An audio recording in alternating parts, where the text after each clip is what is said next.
All right, let's get this show on the road. Hello, everyone. Hope you're well. Welcome to another edition of Math 1108. So you guys had a good night, and I guess let's jump into it. Okay, where we go. Yes, I think that's us. All right. So make sure I can see the chat here. So we can, we're just going to do a bunch of examples today, actually. So just to make sure that we're going to put it all together. So everything that we've been doing, everything we've done has led to this.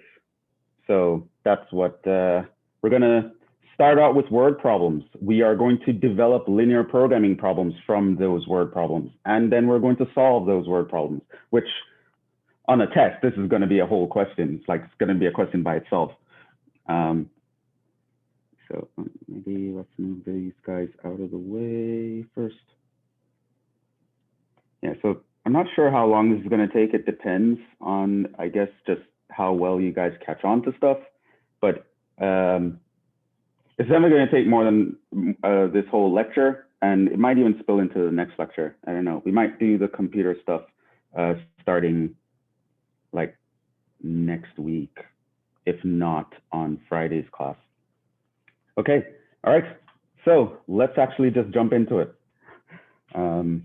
So we did linear programming, and we know how to solve it. I'll probably also talk about why what we're doing works, because it might seem weird to you that out of all of this shaded area where the answer could be, how do I know that I could just check the corner points and that's going to be where my answer is? You know, like it's too convenient, Jhevon. Like I don't know if I really trust you there. There's like an infinite number of points here, and we just checked 5 of them.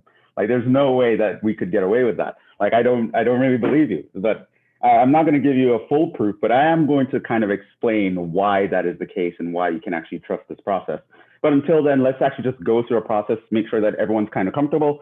You can ask me questions if you want, and we can take it from there. Okay, so we're doing a farming example. Old Macdonald had a farm. Okay, that's not the name of the example. I just made that up because I don't, the life. Okay, animals at a rescue center must have at least 30 grams of protein and 20 grams of fat per feeding period. Okay. The shelter has 2 kinds of food to feed animals, right? So there's food type A. Should have just made up some weird names for these. 2 grams of protein, 4 grams of fat. It costs $18 per unit. Food B has 6 grams of protein, 2 grams of fat, costs 12 cents per unit, right? 18 cents per unit was the first one. Okay. So food B is bought under contract. So for whatever, we're obligated to buy that. And it requires that we have at least 2 units of food B per serving. Okay. So then another contract requires the amount of food B used per serving not to exceed 3 times the amount of food A, right?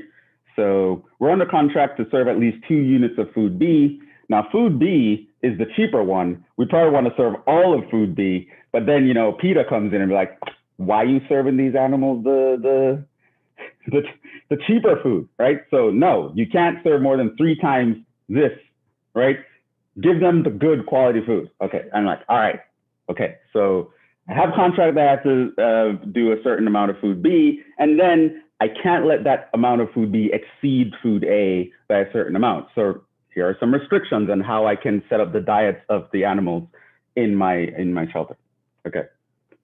So now the question is, how much of each food must be bought to produce the minimum cost, right? Because at the end of the day, if I keep giving all these animals the expensive food, I won't be able to run the shelter. I'm going to run out of money, right? I can't, all the animals who need me won't be able to get help, right? So I want to fulfill all my contracts and at the same time, save some money, right? How can I fulfill all these requirements for minimum cost, right? And B is just, I probably wouldn't ask something like problem B, but I might be interested in what you guys would come up with if I ask that question. Okay, so yeah, this is the situation. Let's actually figure this out. It turns out that this is a linear programming problem, right?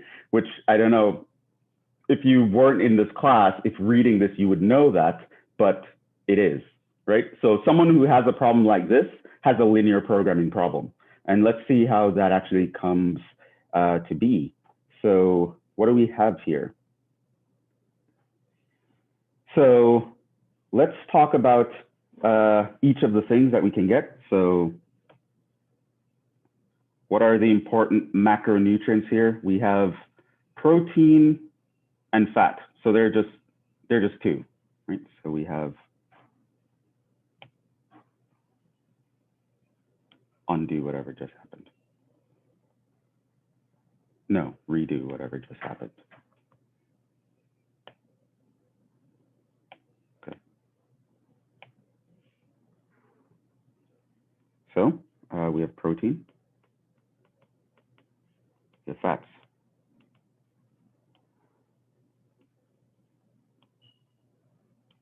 Food A, we have food B. I'm going to call the amount of food A X, call the amount of food B Y. So that's what I'm going to do. So when you do that, it's nice to have just a sentence saying that let X be the number of units of food A bought, let Y be the number of units of food B bought. Okay, right? So I need to basically, my decision is to how much of X do I buy, how much of Y do I buy, right? And what do I need? Okay. So for A, how much protein do we have? Well, A has 2 grams of protein and 4 grams of fat. B has 6 grams of protein and 2 grams of fat. How much do I want these to be per serving? They need 30 grams. So I want a total of 30 grams, right? So this is the per serving table.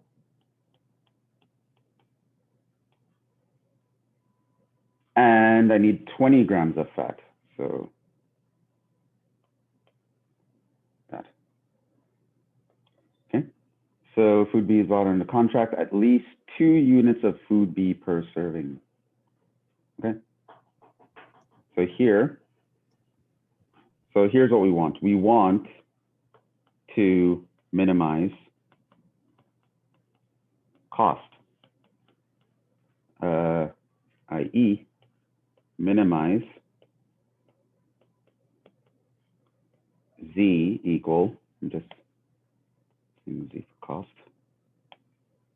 Okay, so reading this, this problem, what is going to be the cost?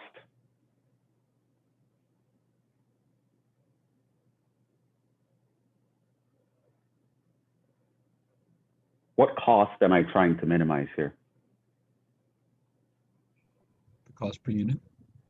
The cost per serving, but yeah, how would I do that as a formula? If I know that X is the amount of food A I buy, Y is the amount of food B I buy, under these numbers, what is the cost?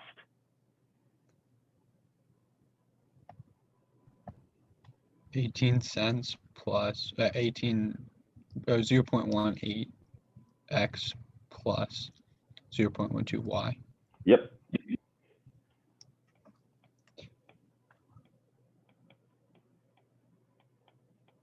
All right. Notice that that is a linear function. Oh, who would have thought? Okay, so that's the cost. All right, now what else do we know? We know that we get 2 grams of protein from A, so that's 2x plus 6y. I want that to be 30. So also we want 2x plus 6y to be at least 30, right? These are the protein requirements.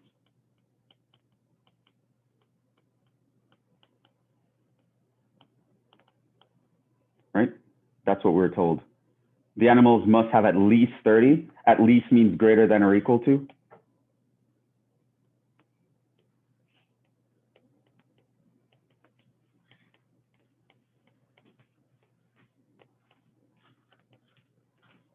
At most means less than or equal to, but that's at least.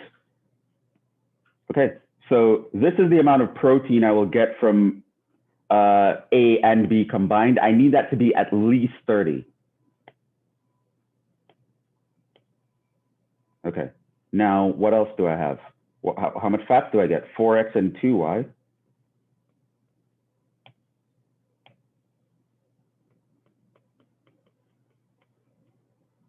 That should be at least 20. Okay. And then what else do we know? Food B is bought under contract at least 2 units of food B per serving, which means the amount of Y has to be at least 2. What else are we got? Another contract requires that, so this is the protein requirements, fat requirements. You might want to list all your requirements to make sure that you're not missing anything. These are the food B contract requirements.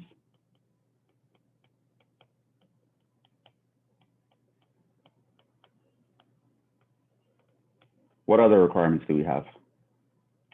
Yeah, the Peter requirement, okay. Another contract requires the amount of food B per serving not exceed 3 times the amount of food A, which means the amount of B that I bought, the amount of food B must be less than or equal to 3 times the amount of food A.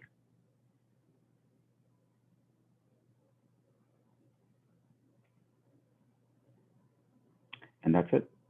Those are all my requirements. So notice what we have here is that this guy is our objective. And these guys here are our constraints. Okay. So I have something that I want to accomplish. I want to minimize the cost. Notice the cost is a linear function. And then I was given all these requirements, food A requirements. Right? So I can't just do what I want.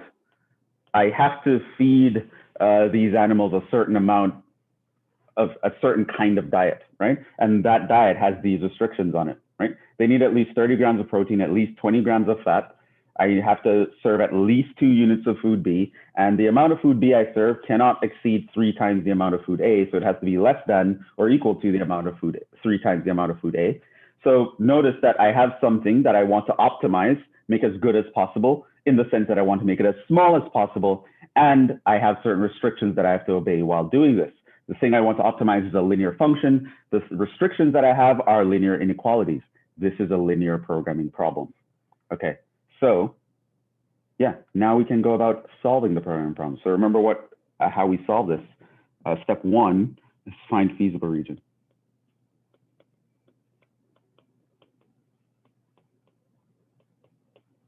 And I want to remind you that this comes from the constraints, right? So for the time being, we know what our objective function is, but we are ignoring it until like step 3 or 4, or I don't remember what step I told you it was. So we are only focused on this right now.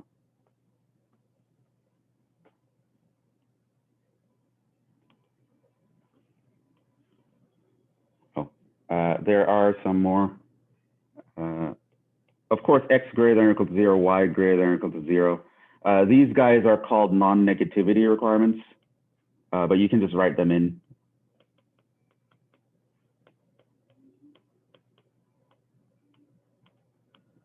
Whenever it's obvious that you can't have a negative amount of something, then you just throw these in. Obviously, I can't buy a negative amount of food A or whatever.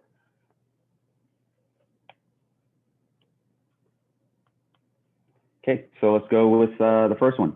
2x plus 6y equals 30. How do I get that? Well, if I plug in y equals 0, x would be 15.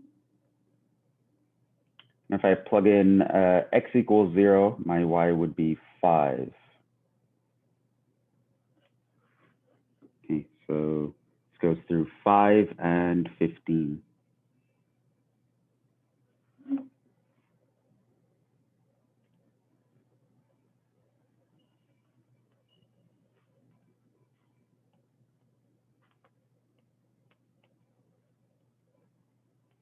That is the 2x plus 6y equals 30.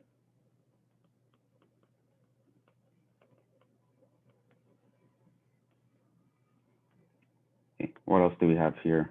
4x plus 2y equals 20. So if I plug in y equals 0, my x would be 5. If I plug in x equals 0, my y would be 10.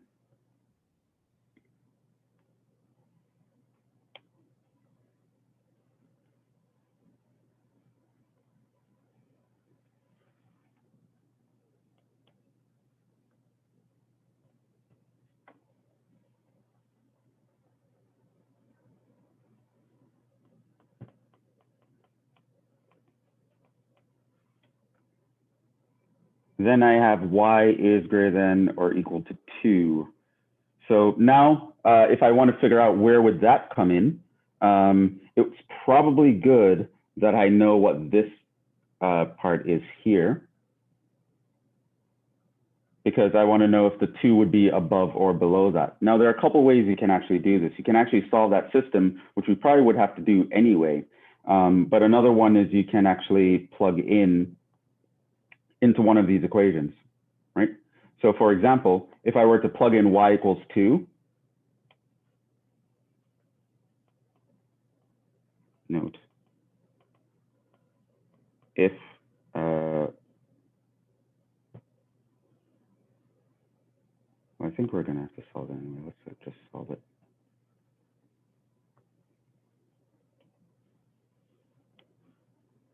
Intersection.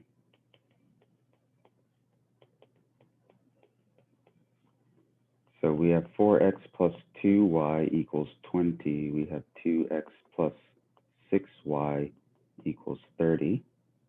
This is equation 1, equation 2. What I can do is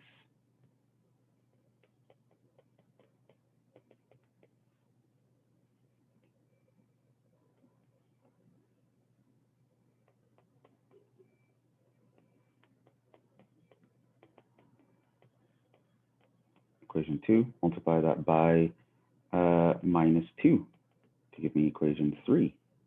Then I'm going to take equation 1 and add it to equation 3, and that would give me minus 10y equals minus 40, which means that my y must be 4. Now, if my y is 4, this means that I'm going to have 4x plus 8 equals 20. In other words, I'm going to have 4x equals 12, and so then my x is going to be 3. So I know that this coordinate right here is 3, 4. And so clearly my y equals 2 is going to be below that. So the y equals 2 line.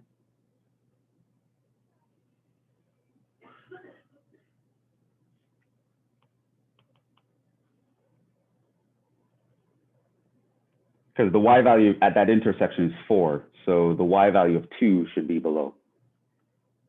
What else do we have? Y is less than or equal to 3x.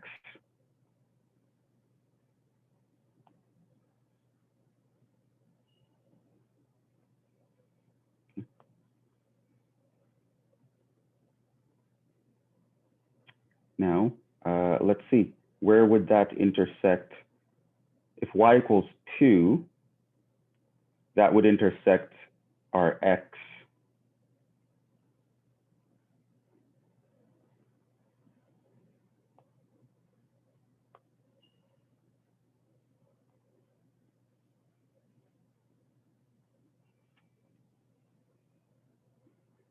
So this is going to be a line through the origin. Don't know what color I should be using for this one. Green. I want to graph y equals 3x.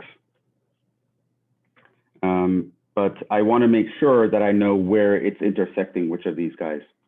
So I know that if my y equals 2, where it's going to intersect the pink line is going to be, if I plug in 2 right here,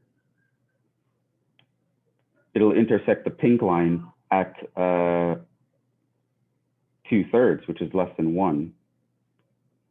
So it seems like it's going to be something like that.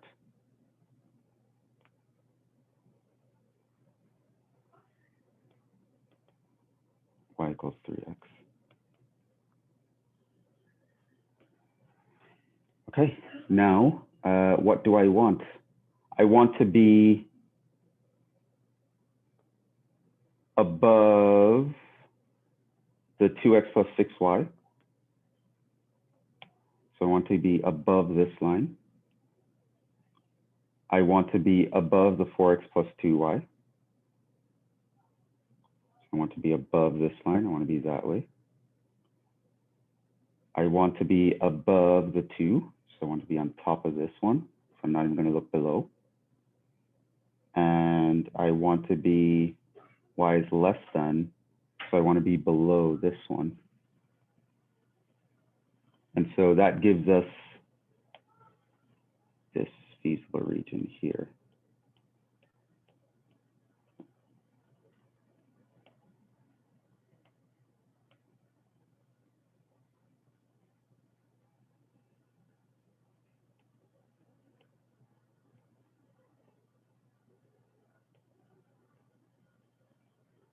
Notice that it is unbounded. So now we have these corner points.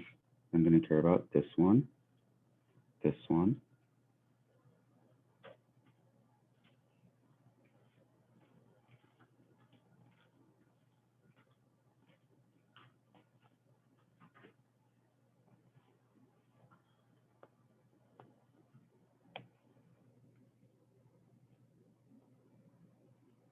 So where the pink and red intersect,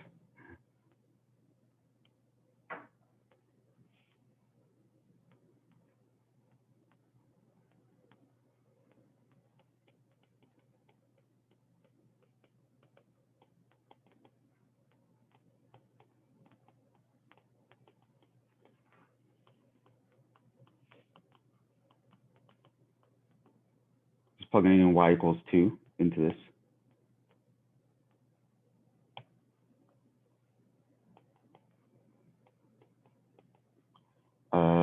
30 minus 12, that is 18. Equals 9. So this is 9 comma 2. I'm going to fill that in here.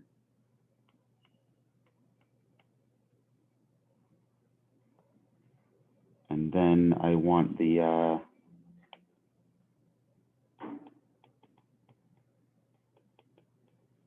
where the red intersects the green, y equals 3x and 2x plus 6y equals 30.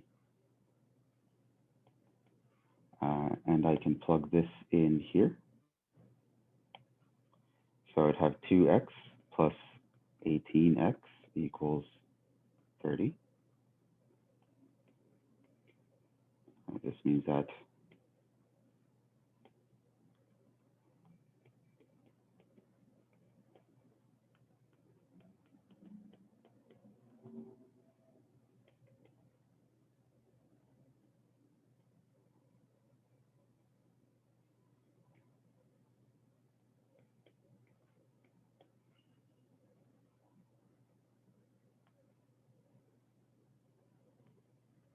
like that.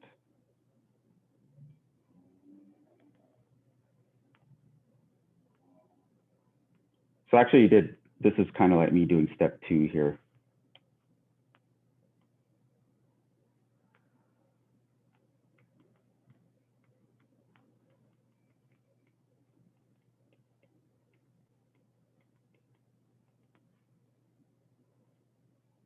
And the third step would be to test the corner points.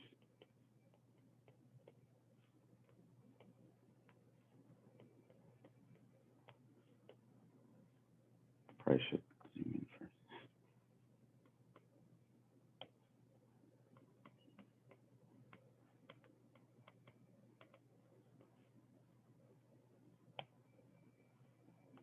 X, Y, and Z. And now is where it comes in. So we have 9, 2, 2/3, 2. And we want to plug that into 0.18x plus 0.12y. And here's where you just use your calculator and do that. So someone do that.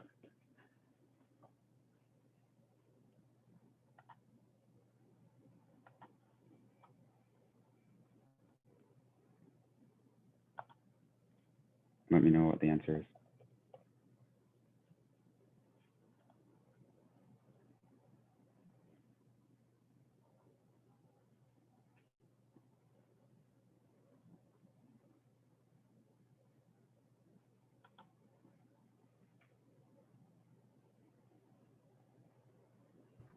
Uh, 3.48. 3.48. Okay, and what else? For the top one, for the 9 and the 2? Yeah. Okay, and what else?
Wait, I don't think the 2/3 point is right.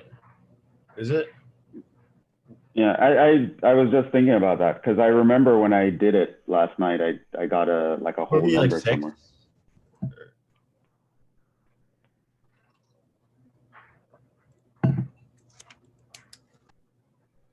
The X point. Right, sure. This guy intersects. You know what? Let me double check something.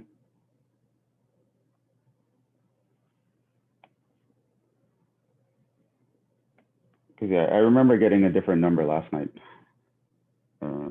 One of those seems fine. The 9, 2 seems fine, but there's something off. Let me check with the green and the blue. Y equals 3x and 4x plus 2y equals 20.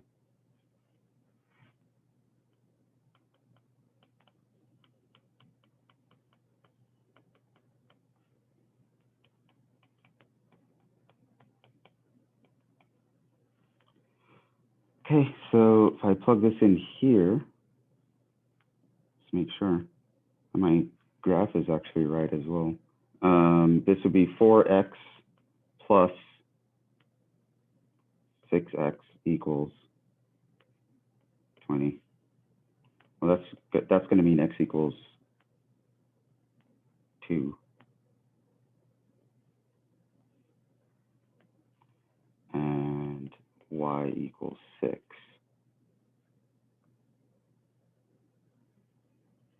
And that's a problem because the picture is off then.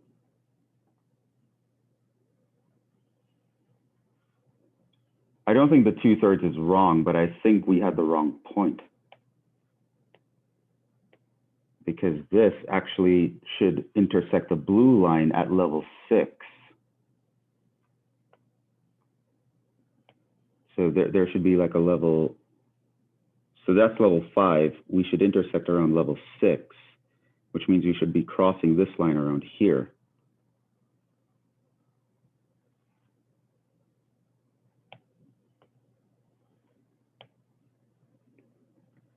going to be. Maybe I'll kind of move it down.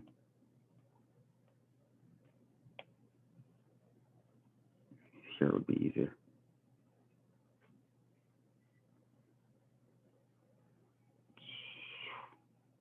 Should be more like that, which means the point we actually want to get is this one, which we just actually did. So it's 3, 4.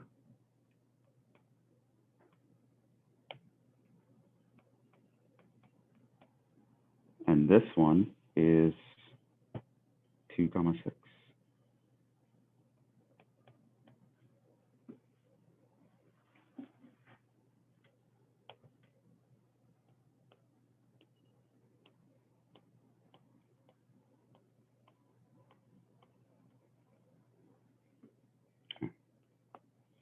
This is actually the hardest part, getting your graph right. Like in a test, I don't give that this many graphs, just decide to. Yeah, so normally I'll give at most 3-ish with the axes included. Okay, so it's the other points, that seems more familiar. 2, 6, 3, 4, 9, 2.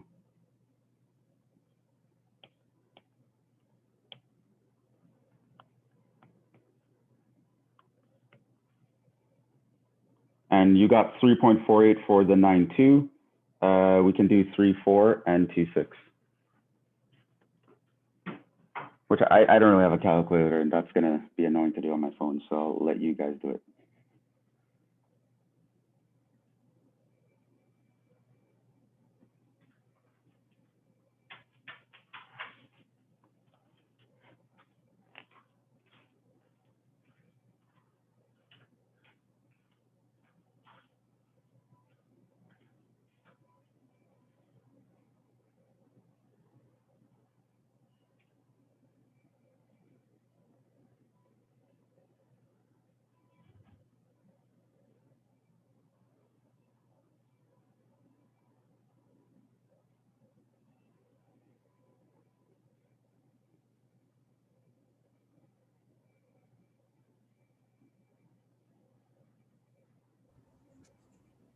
$1.02. 1.02, yeah, and then?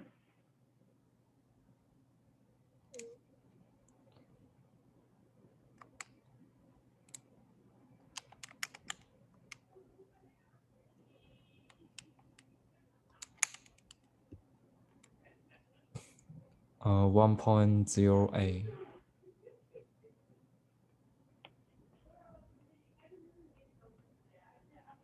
Okay. It turns out that that's going to be the answer then. Your minimum Z. So that leads us to step 4, where we state the answer.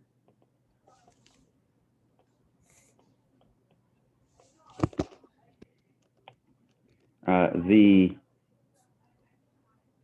optimal serving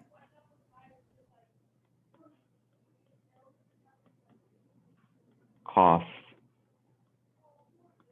1.02 and consists of 3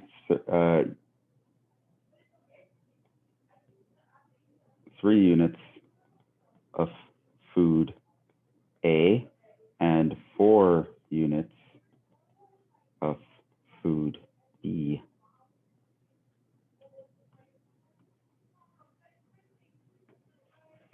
So those are the perfect proportions.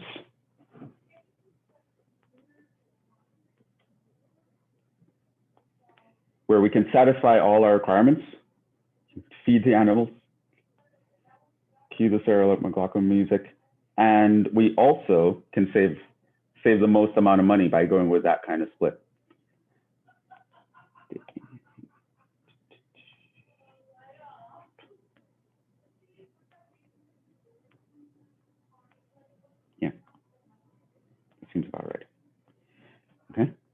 So that's a linear programming problem.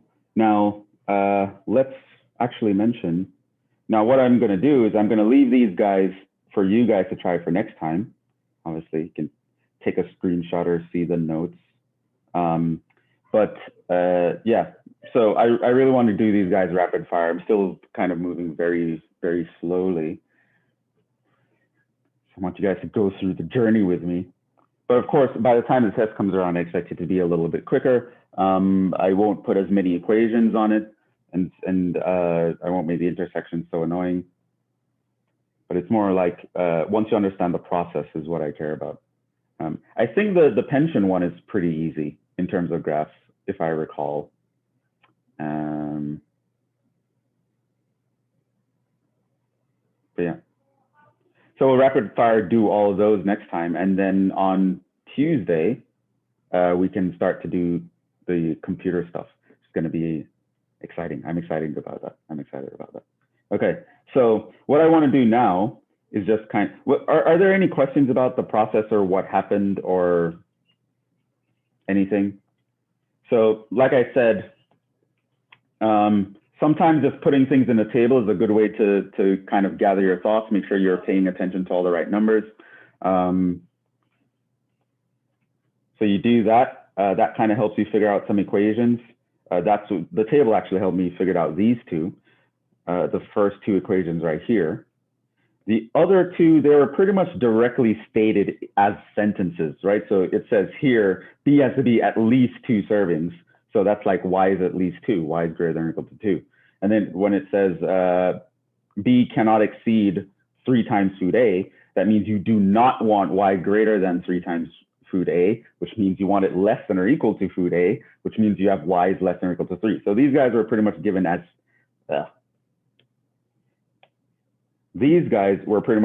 sentences in the problem.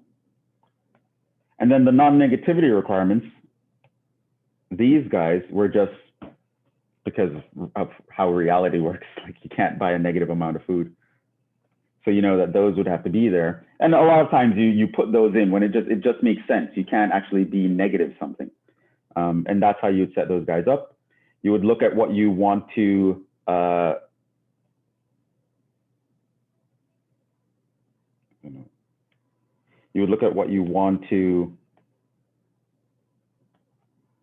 maximize or minimize. In this case, we wanted to minimize cost. And yeah, as far as you're concerned at that point, the next 3 steps of your process only focuses on these guys, right? So you don't focus on the objective in the beginning, right? You sketch those guys. To find the corner points, you intersect each of those guys. Like you go with which line is intersecting with which line. And then in step 3, that's when you concern yourself with the objective function. That's when that guy comes in. When you're at the end and you're testing the table, you're seeing which value would give you the best. And then you just, at that point, you state the question. Now, to finish up, I guess I'll talk about a little bit about why does this work.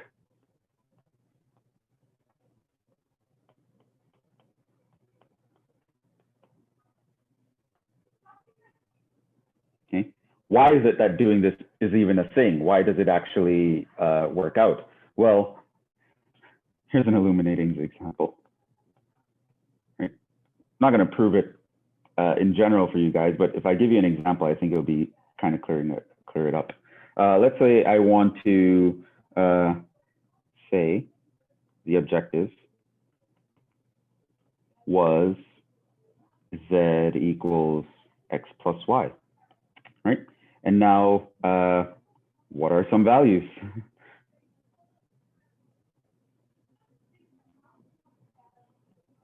Z can take on.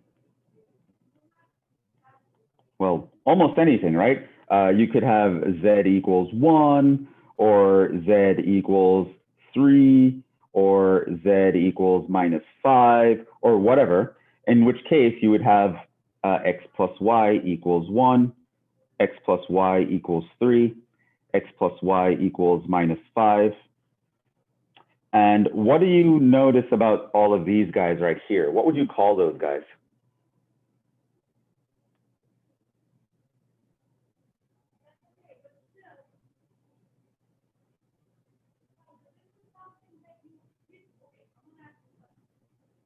Linear program. I mean, just this one right here. Like what if you saw that by itself, isolated, x plus y equals 1, what is that to you?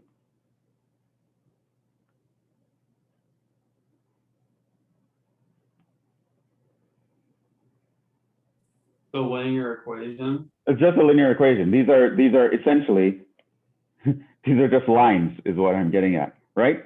Which means you can graph them, right? So if you were putting these on axes, you could graph them, right? So you could have, say, here is x plus y equals 1. So that means your z equals 1. Or here, x plus y equals 3. So that means your z equals 3. Or here,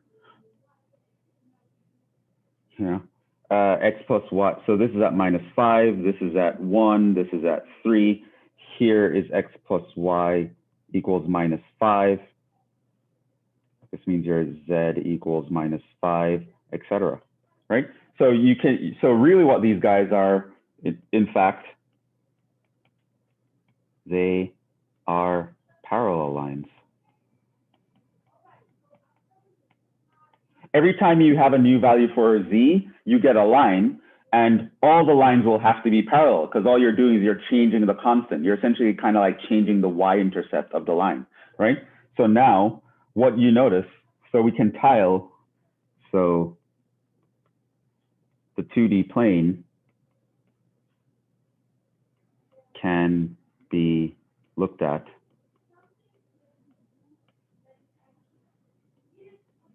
like just this. It's just like you can imagine that there are a bunch of these Z lines running all over the place, right? So there's one that goes to the origin and so on and so forth.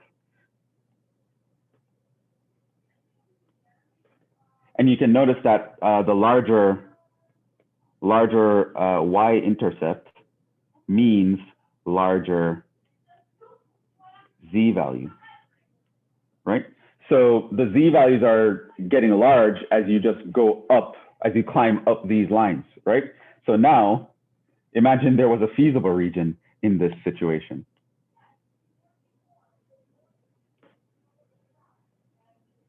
And then you're going to see, hopefully, the genius of why we could figure out that all we need to do is check corner points.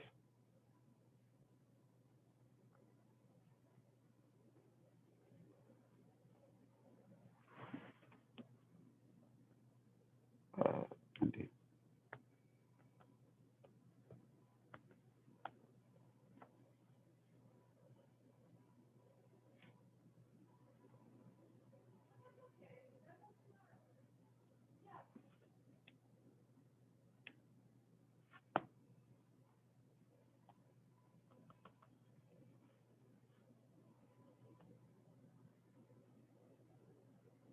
I don't know why it's doing that.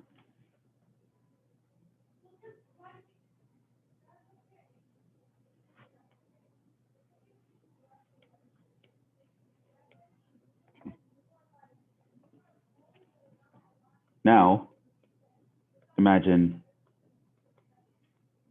there is some feasible region.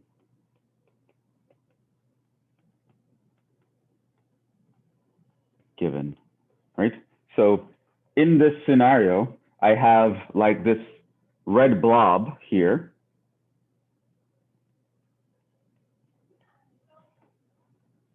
That we are think of our feasible region, right?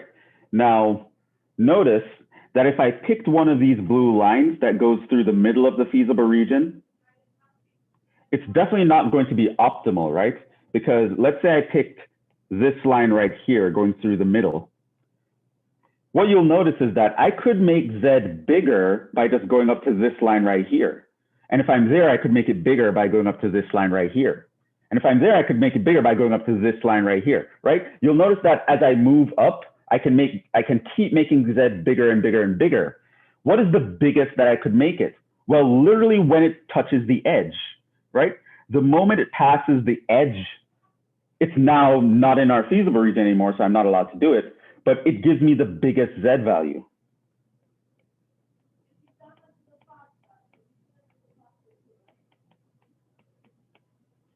Similarly, if I was interested in the smallest Z value, I would just move it down, right? So I would end up being right here if I move it down. So this is at the smallest Z value. So you can think of your objective as just this line that you're moving up and down to kind of get it to fit in your feasible region in such a way that it's as big as possible or as small as possible. And what you'll notice is that has to happen at the edge. Because once you're in the middle, you'll either be able to move it up or down to get a value that's better than you currently have, right? So it's like we keep going until we go to the edges, right? It doesn't actually matter what's going on inside. Yes, there's an infinite number of points in this space right here, but they don't matter. The answer has to be on the edge, because if I move up in that infinite space, my Z value gets larger. I don't want it to get larger, so I move it down. And if I move it down, it's going to be a line that's going to cross through one of these points, right? And which point is it going to cross through? Well, notice that the 3, 4 is the one that's the most down, right? If I have my line going like that. I don't want to mess this up. So that's how I know I only have to check the very edges, and I only have to check literally the edge that's the farthest to this way, right? So I could even actually, just by looking at this picture, know that 3, 4 would have been the answer if I knew how my objective line would be imposed on top of this, right? Which is very, very interesting. So it turns out you can actually do that. And what happens is when an entire edge is the answer, it's because the edge is parallel to the objective. So you could have like a feasible region that looks like this, and then your objective line looks like this, and the objective line coincides with a literal edge of your feasible region. So in this case, the entire edge gets to be the answer, which means that the 2 corner points will also be a part of the answer. So if you have 2 points giving you the answer, what it means is like everyone in between gives you the answer, because it's like there's a line connecting both of them, and our objective function is a line, right? So here is where you end up in the situation where the entire edge is a solution if objective line is parallel.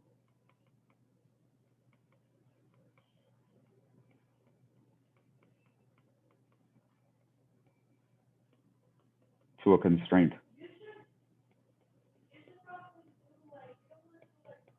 Right? So that's basically just kind of a general idea of why this process actually works. You might be thinking, like, how do you know that we only have to test those points? Well, it kind of makes sense that you only have to test those points. You only have to test things on the boundary. You do not have to care about what's in the middle. And it's just because really what we're doing is our objective is a line that we're just kind of trying to fit in the biggest or smallest possible way, right? And that requires us moving to the edges. So I can literally ignore everything but the edges. And yeah, thought we'd end right there. Do these guys. I'll leave them in the notes. We're gonna like rush through all 3 next class. So in terms of practice when you're doing this homework, I don't actually know how the computer homework is, but if you go in the ebook and you practice some problems like this, which I highly recommend that you do, you want to be able to do them in like 15-ish minutes, right? So these problems are going to be one of the longer problems in this class, right? It's going to be one of the type of problems that just take up the most time, just the nature of the beast, but you don't want to take up too much time. So you want to kind of aim to be able to finish one of these guys in like 15-ish minutes or so, as long as it's not too complicated. So definitely if you see a linear programming problem where there's like 3 constraints or something like that, which is kind of what I would probably give you, not counting the x greater than or equal to 0, y greater than or equal to 0. You want to be able to do that problem in like 15 minutes. So you should time yourself and make sure that you're not taking too much time. That being said, we will stop there. Thank you for your attention. But guys, have a good day. I'll see you guys on Friday. We'll finish the rest and we'll do the computer stuff next week. So over this weekend, if you didn't get your Excel and Python in order, get it in order this week. And see you in the next one.